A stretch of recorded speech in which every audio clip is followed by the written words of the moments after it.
What's good, fam? Drake just landed a $30 million jackpot on a slot machine while the entire world watched him get evicted from the biggest sports stage on the planet. On July 7th of 2026, he was sitting on his stake live stream when he triggered a record-breaking max win of $30,042,235 on the OMG Counter slot. The viral footage shows him leaping out of his chair and screaming like he just found a cure for a disease, which is officially the largest payout he has ever caught during a stream. You have to look at what is actually happening behind the scenes, because this win is nothing but a calculated shield to distract everyone from the fact that he is nowhere to be found at the World Cup. While the global elite are gathering for the biggest soccer tournament on earth, he is stuck in his mansion playing digital slots for his dinner and acting like he won a championship. But first, we need a name for this squad, and I think I have the perfect one. If you don't know about the Drake curse, let me break it down for you. I don't even know what number. It's like number. I hate numbers, by the way. You know, I like to say I just want to win.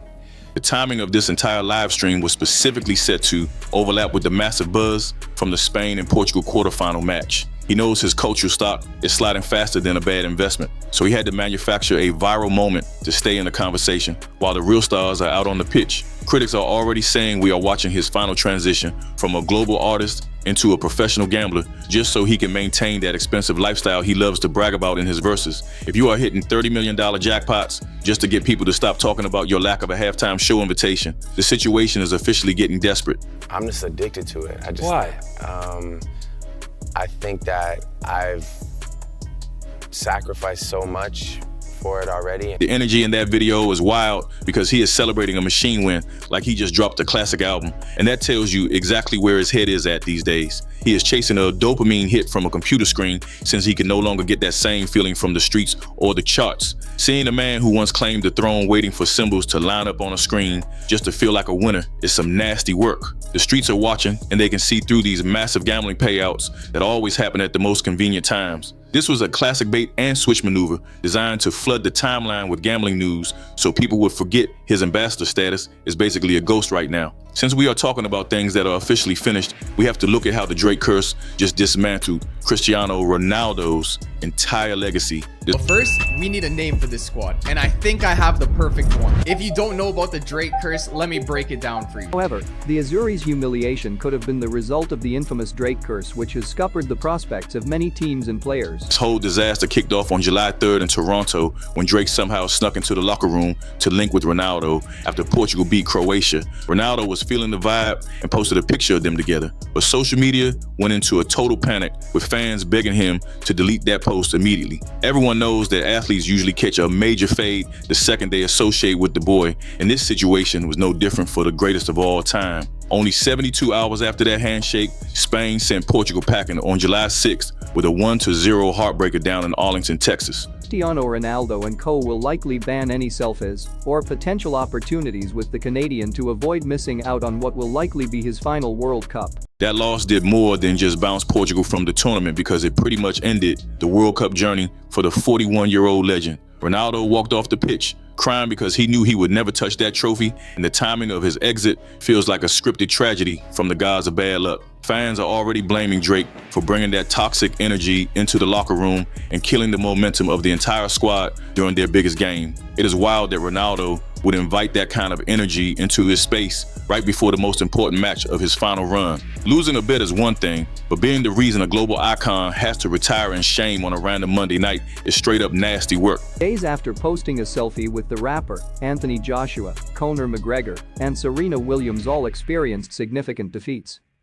It got so bad that Roma even banned its players from taking a photo with Drake in the 2019 season. I think it's only right to start with this tweet from August 2021 where Barcelona actually tweeted a picture of Drake wearing their jersey. The narrative has shifted because Drake is no longer seen as a lucky charm and is now considered a career killer for anyone who takes a selfie with him. Watching the footage of Ronaldo leaving that pitch for the final time is painful, especially since everything went south right after he entertained a guest who has been culturally evicted. You really cannot make up this kind of bad luck, and it just proves that Drake's influence is toxic to anyone trying to secure a real victory. While Drake is celebrating $30 million in gambling winnings from stake, a man who gave his whole life to football is sitting in the locker room devastated because the vibes were completely off.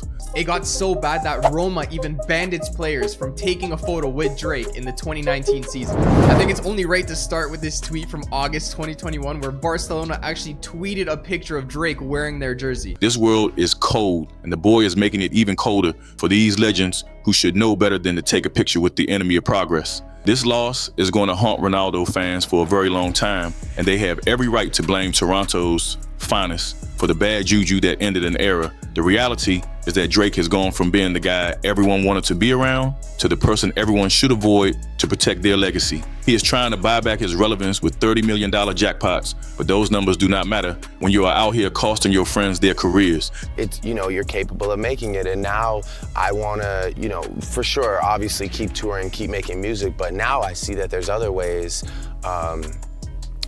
as far as this global ambassador thing, as far as maybe starting, I want to invent something. The contrast between his fake celebration and the real heartbreak Ronaldo was feeling shows exactly where these two men are in their lives right now. One is a legend finishing a massive career with respect, while the other is a rapper acting like a slot machine win makes him a king. This is the new reality for a man who used to have the world in his hands, and it is a steep decline that no amount of gambling money is going to fix. The boy has become a digital ghost, haunting the sidelines of events he used to headline, and forcing himself into the narrative just makes him look like a distraction. We are watching the death of the ambassador era in real time through these high-stakes live streams and tragic locker room photos. He is doing anything he can to stay relevant in the soccer world, but every single move he makes keeps blowing up in his face like a cheap cigar. Back on June 28th, he managed to secure a rare victory by betting $770,000 on Canada to beat South Africa. I don't even know what number. It's like number. I hate numbers, by the way.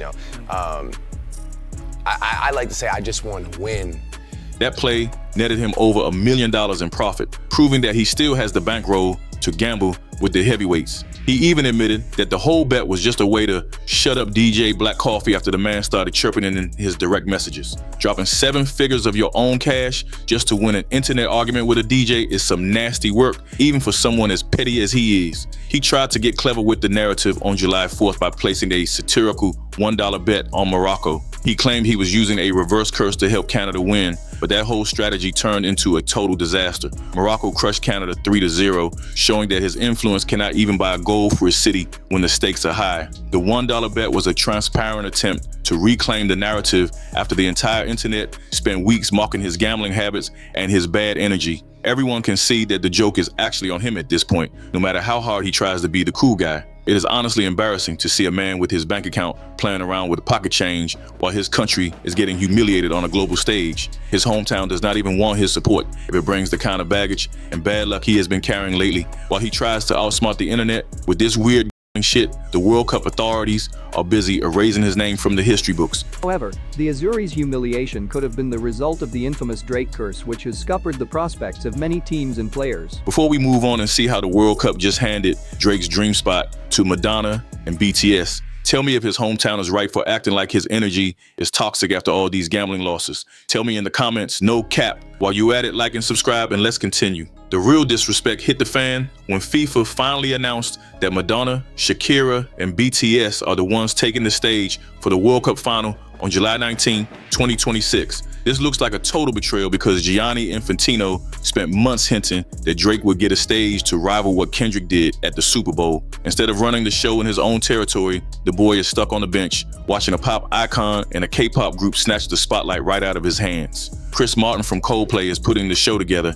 and they clearly wanted a clean, global citizen energy that has no space for Drake or his brand of drama. Back in June, we all heard those whispers about him getting kicked off the roster after a few parody accounts started leaking details about the lineup getting a major facelift. Those rumors might have started as a joke, but the fact that they turned out to be true proves how much his stock has crashed with the global elite. This is a brutal hit to his ego because he spent years trying to convince people he was the only bridge between music and pro sports. Now he has to sit there and watch Kendrick get crowned as the greatest of all time while he cannot even get a text back from the tournament organizers. It's, you're capable of making it, and now I want to, for sure, obviously keep touring, keep making music, but now I see that there's other ways, you know, as far as like, you know, this global ambassador thing, as far as maybe starting, I want to invent something. It is some nasty work to call yourself a global ambassador and then get skipped over for a K-pop group when the biggest game in history is on the line. He is losing the cultural war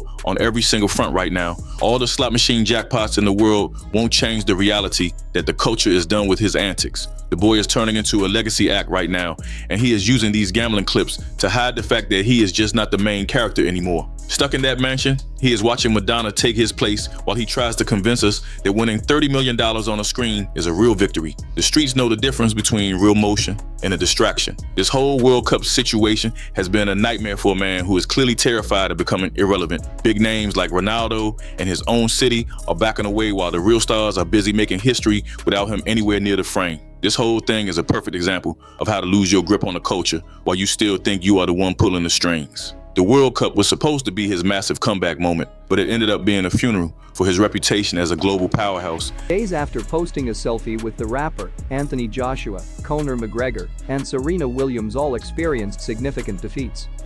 He thought he could buy his way back into the center of the frame, but FIFA and the fans have decided they are finished with the Drake show. It is a long drop from the top, and the boy is learning that once people stop taking you seriously, it is nearly impossible to get that respect back. No amount of $30 million jackpots can replace that feeling of actually being wanted on the biggest stage in the world. We see him out here chasing ghosts and betting on machines because the real world is done with his games and that bad luck he keeps carrying around. The Drake era is not going out with a bang. It is ending with a $1 bet and a slot machine screaming in a room where nobody else is laughing. He has become the king of a digital casino while the rest of the world is busy moving on and crowning new legends in the real world. That is just how things are going for him. And no amount of PR spin can fix the fact that he is currently the most expensive distraction in the game. Drake is trying to hide behind his numbers like they are some kind of bulletproof vest, but the streets are done buying what he is selling. On paper, his new album, Iceman, just became his 15th #1 project, and that puts him ahead of Jay-Z for the solo male artist record. He even broke Michael Jackson's record for #1 singles with the track Janis Shut the Fuck Up. But there is a reality he wants to hide. You can pay for all the bot farms and marketing campaigns you want, but you cannot manufacture a cultural moment that people actually give a shit about. I don't even know what number. It's like number. I hate numbers, by the way. You know. I like to say I just want to win. While he is winning the stat war on a computer screen, he is losing the cultural war in every neighborhood that actually matters. He is breaking records left and right, yet he cannot secure a halftime show or even win a simple bet for his own country when they need him the most. We are watching the transition of a once great artist into a legacy act who is more famous for his steak live streams than he is for his actual musical impact. He is sitting on a mountain of empty accolades while the culture has moved on to people like Kendrick who actually stand for something more than a gambling payout. It is some nasty work to be the most successful artist in history on paper while being the most irrelevant man in the room when the real legends show up. The boy has become a professional streamer who happens to make music on the side just to keep the algorithms fed. Nobody is talking about the lyrics on Iceman because they are too busy laughing at his latest gambling loss or his latest snub from an international organization. He traded his dignity for a digital crown, and now he is finding out that a crown made of data means nothing when you are culturally evicted from the throne. This is the official end of the era where Drake could just buy his way into being the main event. Before we move on and see how he spins this failure, tell me what y'all think about whether these hits matter in 6 months. Tell me in the comments, no cap. While you at it, like and subscribe. Let's continue.